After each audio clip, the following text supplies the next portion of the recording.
let's talk about everybody's favorite, tetrodotoxin. So this is tetrodotoxin. It is one that is overall pretty famous on media because it's a pretty interesting poison. It's most famously found in pufferfish, which is why they need to be prepared so carefully so you don't die when you eat pufferfish, and that's why pufferfish sushi and stuff is so expensive, because it's such a pain in the ass to prepare. It can also be found in other organisms. Some octopus have it, I think the blue ring octopus, as well as some amphibians, and some ribbon worms can have it as well.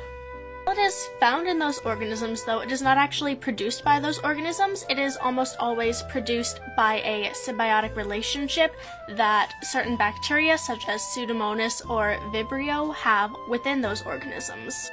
So the bacteria lives symbiotically as part of the microbiome of those organisms, and those bacteria secrete the tetrodotoxin, and that is what makes it poisonous if you eat it, because it's bad for you.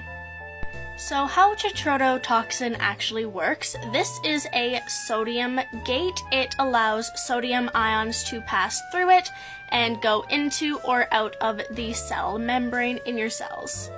So the gradient established by the sodium pump is important in many cellular activities, but the one that is affected by tetrodotoxin is the nerve signals.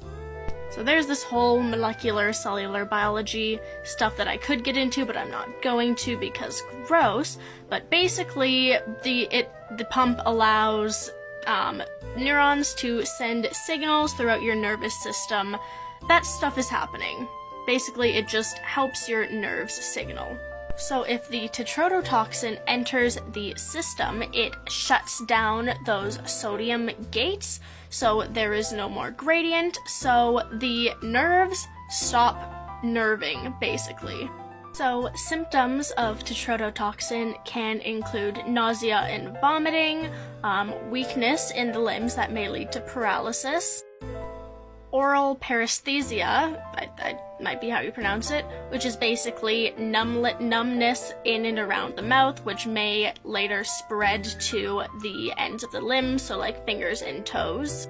And this is due to basically the nervous system shutting down and stopping working because the sodium gates are no longer working, so your nerves are no longer sending signals.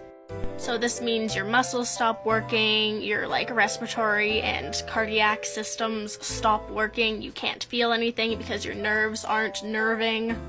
So it is a neurotoxin because it stops the nervous system from working and can cause death due to either respiratory failure or heart failure, depending on what shuts down first, basically.